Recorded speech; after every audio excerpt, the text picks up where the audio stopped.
there are a lot of people out there who actually are able to just be in chill mode. But I would say that most people that I see in my office anyway, the majority of them are not able to get out of fight, flight, freeze, fawn mode. There is a part of their system that just won't shut off because they've been either in chronic stress for too long and their body doesn't know how to get out of it, or they're just susceptible to always getting into stress over anything that triggers them. Are you ready to transform your health journey? Welcome to the Holistish Podcast, where science meets holistic wellness to help you take control of your health.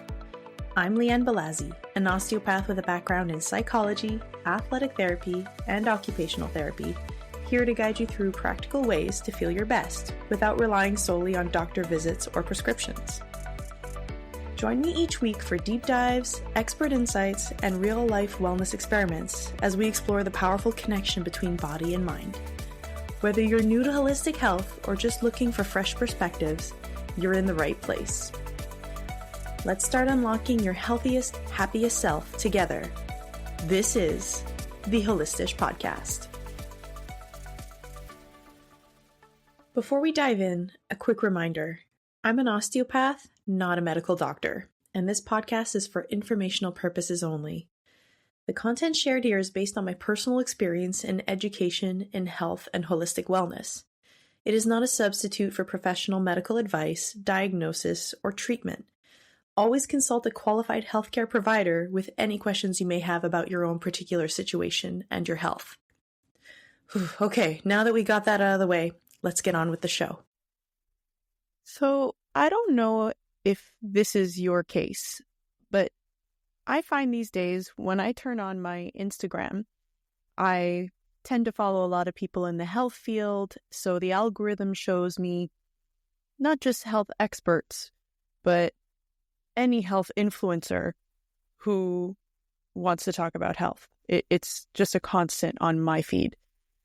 And don't get me wrong, I think it's amazing that more and more people are talking about important aspects about health, but a lot of people are throwing around a lot of terms that I don't think the non-scientific or the non-health field people know.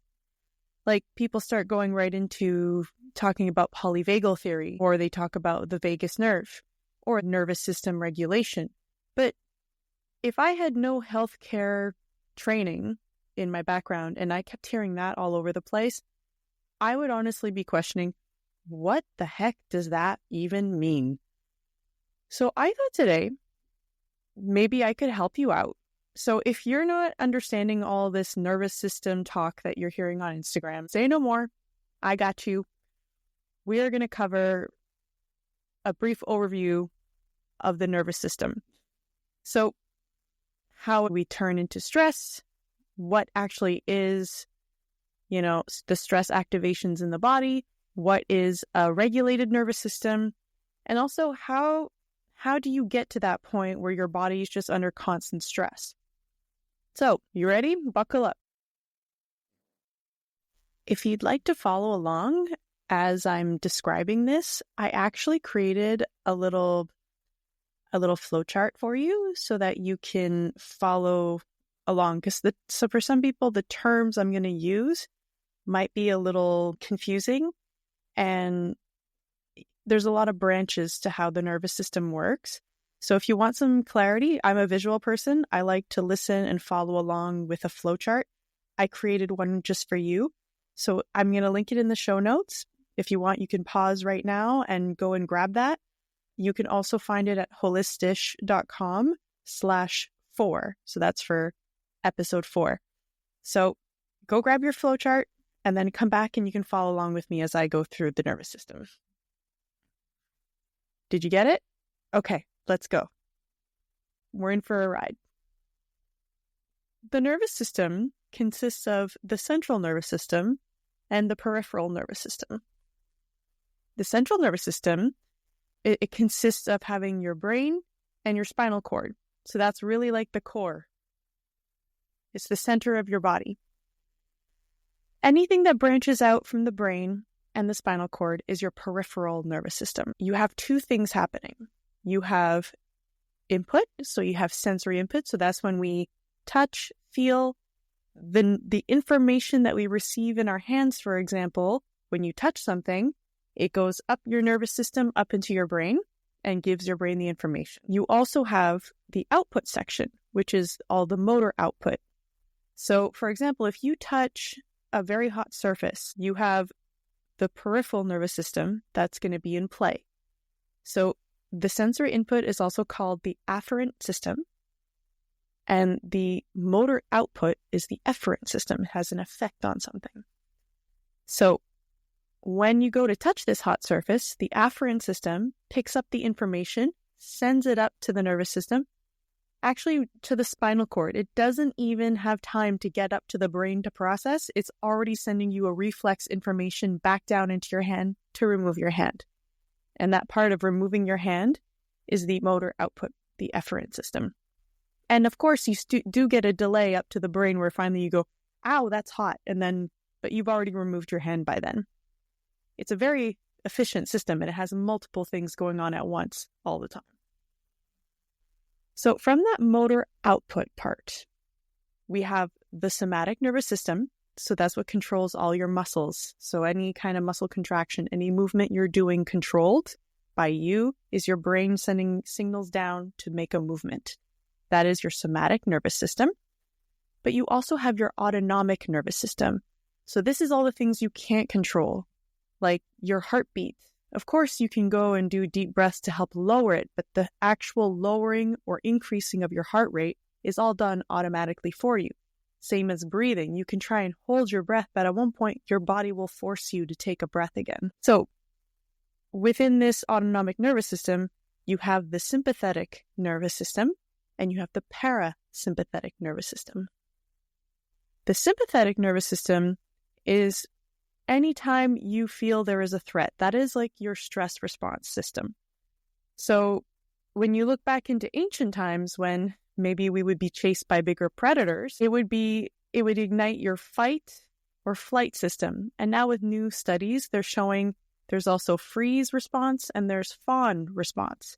So we have a few different ways that we respond once a bigger threat comes and invades our space and makes us react to the situation. And some will react in different ways. So if you are in a constant state of stress, someone who's just really has a stressful job, for example, they may be in a constant state of fight or flight. So even that coworker that might seem aggressive all the time, they might actually be a sweetheart when they're not under a bunch of constant stress, but their stress response is to be in fight mode. So they're just fighting everyone. They're finding a way to pick at everyone because that's their way of dealing with their stress. But if you took all those stressors away, it's possible that they're actually a very sweet, kind person. It's just hard to see when they're always in that stress loop. The parasympathetic nervous system is when we're chill. So it's the rest and digest mode. So that's where ideally we should all be most of the time. And then when there is, say, a bigger threat, like, say, a sudden fire erupts in your building, that's when the sympathetic nervous system would come in to get you to hustle out of that space to safety. And then once you're back in safety, the parasympathetic should come back and kick in. Unfortunately, in today's society, we do not go into parasympathetic that easily. There are a lot of people out there who actually are able to just be in chill mode, but I would say that most people that I see in my office anyway, the majority of them are not able to get out of fight, flight, freeze, fawn mode. There is a part of their system that just won't shut off because they've been either in chronic stress for too long and their body doesn't know how to get out of it, or they're just susceptible to always getting into stress over anything that triggers them. So what kind of factors activate the sympathetic nervous system? Things like stress, obviously, fears, anger, worry, excessive thinking. And honestly, one big one that people don't always think about is excess exercise. So all my girlies who like to do HIIT 7 times a week, you need to make some adjustments because you might feel great now doing those HIIT classes all the time. But if you do that over a prolonged period of time, your body is releasing too much cortisol and your body's on too much stress mode, and it will catch up to you in the end. Quick pause for a second. I just wanted to take a moment to say if this material is resonating with you, I would love for you to come and join my free community over on Skool. That's skool.com. The group I have is called Ask the Osteopath, and we talk about all different types of topics around your health and well-being. Yes, there's foundations in osteopathy, but we keep it to a broader range all around holistic health and wellness in order to optimize your everyday well-being. So if this sounds like a place you'd like to be, I invite you to go to skool.com/osteo. And now, back to the episode.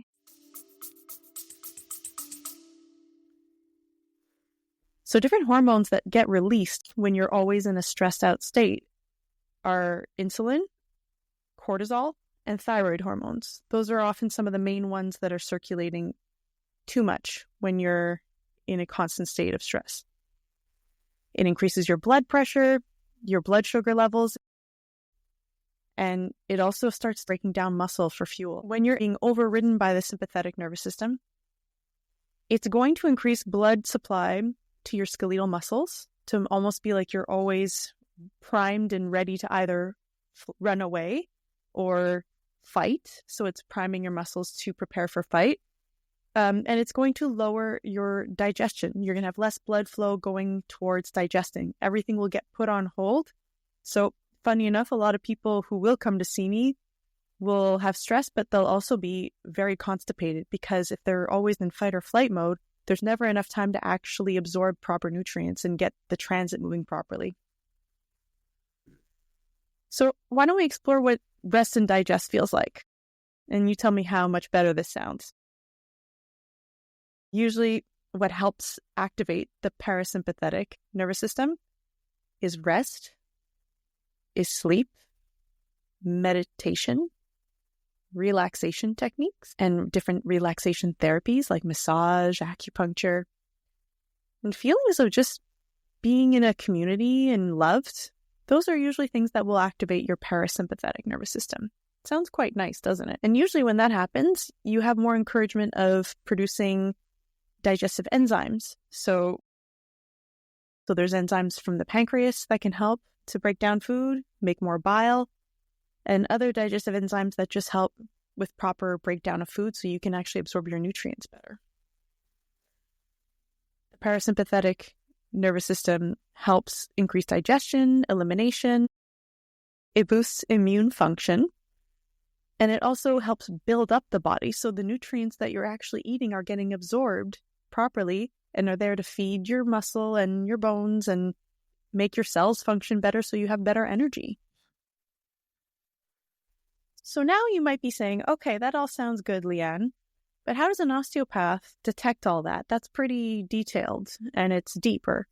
And yeah, I'm not going to tell you that I can feel your nervous system is working or not, but there are indications through your musculoskeletal system and also with how you hold your head and your neck that usually give a pretty good indication of if you're in a stress state or not.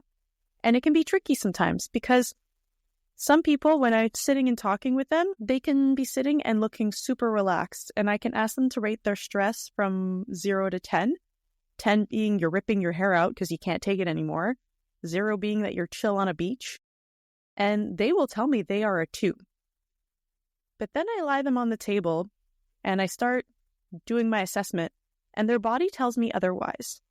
And that's because sometimes you can be so overrun with long-term stress that your body actually is tense and it produces discomfort and pain, even though mentally you have maybe overcome that obstacle. If it was a very long period of time that it lasted, your body still keeps that score. So we have a bit better abilities to detect when that stress loop in the body is still in place. So we usually typically feel it around muscles and fascia and a lack of mobility in the spine. So it's very different when you assess one specific vertebrae and how it moves and dissociates between one and the other versus you feeling like your spine is just all one long tight tube. So usually when we get that kind of feeling, It's because there's so much tension going on around not only the muscles, but on the spine and on the dura mater, which is actually tissue that wraps around the spinal cord. And it's actually right within the canal that is made from your vertebrae. So your vertebrae are actually, their big purpose is to protect the spinal cord. And the dura mater is another layer of protection. So when we start feeling a tension that's to the point where all the vertebrae are tight and feel like a big rubber tube, it's like a sensation you feel in your fingers, that usually means that there's a high level of stress that was in place or still is in place, and the person isn't as aware because they're just used to being in that rhythm all the time. So when the muscles are tight, that means the fascia around the muscles are tight, and it lowers the flexibility of the dura mater. Has points that are really points of this tissue that are actually attached onto vertebrae, but also right at the junction of the head and neck. There's a lot of attachment points there. And the dura mater actually evolves into the cranial sphere by wrapping around the brain. It becomes a layer of tissue that protects your brain. So when everything gets tight within the spine, on the dura mater, it can also bring tension up into the base of your skull and put extra tension on your central nervous system in general. If it starts doing that much tension, you can get restricted flow of the cerebrospinal fluid, and that can lead to brain fog, dizziness, and some will argue even altered nervous system regulation.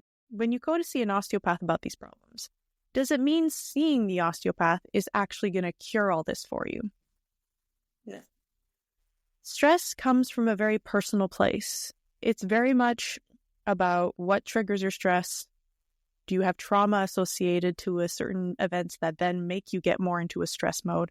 There are so many factors that go into stress. But if your body is constantly in a stress loop and you can't get out of it, going to see the osteopath actually is a method to help, give you a bit of breathing room. Just loosen up those structures, loosen up the tightness that's going on all along your spine in order to help these tissues get a bit more circulation and breathing, let's just say, within them. So by helping to get that release, it helps your body maybe not necessarily come fully out of sympathetic mode, but it could actually get you in a temporary state of relaxation. So hopefully get you back into parasympathetic. It may not be permanent, but it could be enough to help make you see the difference of what it's like when you're in sympathetic versus parasympathetic. And then it invites you to start finding the methods to help you getting back into a more consistent parasympathetic state. Therefore, a more rest and digest mode. Once we offer you that space, it then really becomes up to you to seize the opportunity to enhance your well-being and reduce the stress. So how do we do that? And that honestly is a very personal choice. For some, it's exercise, but if you've already been doing, like I was saying about my girlies before who like to do HIIT 7 times a week, that may not be the right choice. You may have to do different types of lower impact exercise. It might be just going for more walks in the sun. It might be prioritizing rest. It might be completely stopping all intense activities and cocooning for 3 days and then finally coming out and doing some movement. It could be doing more meditation to calm the chatter in your brain. Some people need to work on their traumas. Some people need to just sleep more. Some people need breath work. It really becomes a personalized experience. But one thing I do hope to do in this podcast is bring on different people who could talk about these different modalities for you. You know, I've dabbled in my own experiences with some of these. And personally, for me, what really works is not just a one-size-fits-all approach. I like to, of course, go, I'm biased. I do go for some osteo sessions, but I've also gone to see an acupuncturist. I try to make sure I get at least 30 minutes of pure sunlight per day. I go to bed earlier than I used to. So it definitely is a personal choice. And the first step is to choose to make these adjustments in order to prioritize your nervous system going into a healing state. Okay, so I realize that was a big mouthful to take in. And unless you already have a bit of neuroscience training, or you've done a degree in neuroscience or psychology or health, that may have been a lot of information to take in. So my question to you is, how you doing? Did you follow along with the flowchart? If you didn't and you'd like to have a bit more clarity, I invite you to please go download the flowchart of just the brief overview of how the nervous system works to follow along as I talked through it. You can go find that in the show notes where the link is. If not, you can also go to holistish.com/4. I think next week it'll be very interesting to start talking about how stress then affects the hormonal system, because there's a lot of talk about hormonal dysregulation and balancing hormones, but what does that even mean? How do we get there? I would like to explore this branch with you in the next episode. But it is a whole other mouthful, so I think it's good to stop here. We'll absorb this information, and then I'll share with you next week more about hormones. Take care. Thank you for being a part of today's episode of the Holistish podcast. Ready to take your wellness journey further? Visit Holistish, that's holistic with an SH at the end, .com, to access our latest resources and wellness tools designed to support your holistic health journey. For holistic health inspiration and a behind-the-scenes look at integrating traditional wisdom with modern wellness, join our growing community on Instagram at the.holistish. If today's episode resonated with you, subscribe so that you never miss out on our weekly episodes, and leave a quick review to help other wellness seekers find us. Until next time, stay curious, stay balanced, and keep exploring what works best for your unique body and mind. Your health journey matters, and I'll meet you right back here next week.